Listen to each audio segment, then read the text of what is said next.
இந்த வீடியோவில் ஒரு ஃபிஷ் டேங்க் தான் செட் பண்ண போகிறோம். இந்த வீடியோ ரொம்பவே டிஃப்ரெண்ட்டாக இருக்கும். ஏன்னா ஃபிஷ் டேங்க் வந்து ஒரு மண் பானையில் நம்ம செட் பண்ண போகிறோம்.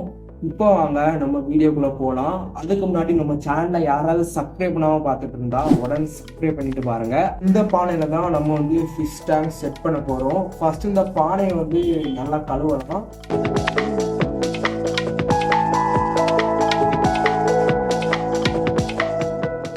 கழுவி முடிச்சோன்னா பானை நீங்கள் எங்கே செட் பண்ண போகிறீங்களோ அந்த இடத்துல அந்த பானையை வச்சுருங்க.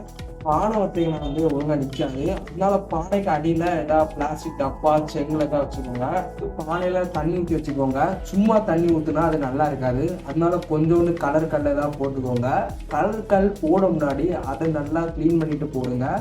நார்மலாக தண்ணி வச்சு க்ளீன் பண்ணாமல் கொஞ்சம் உப்பு மட்டும் ஆட் பண்ணி க்ளீன் பண்ணிங்கன்னா வந்து இது வந்து இன்னும் கொஞ்சம் நல்லா க்ளீன் ஆகும். அதனால கொஞ்சம் உப்பு மட்டும் போட்டு க்ளீன் பண்ணுங்க.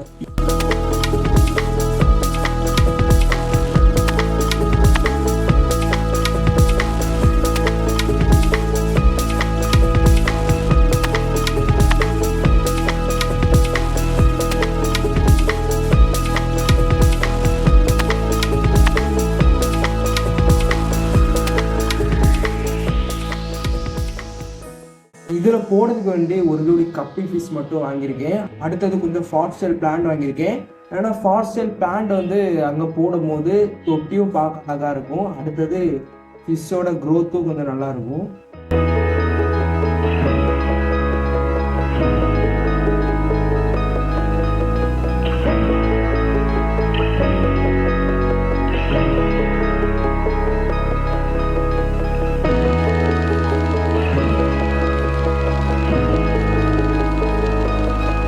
ஒரு நிமிஷம் வெயிட் பண்ணுங்க, வீடியோன்னு முடியல.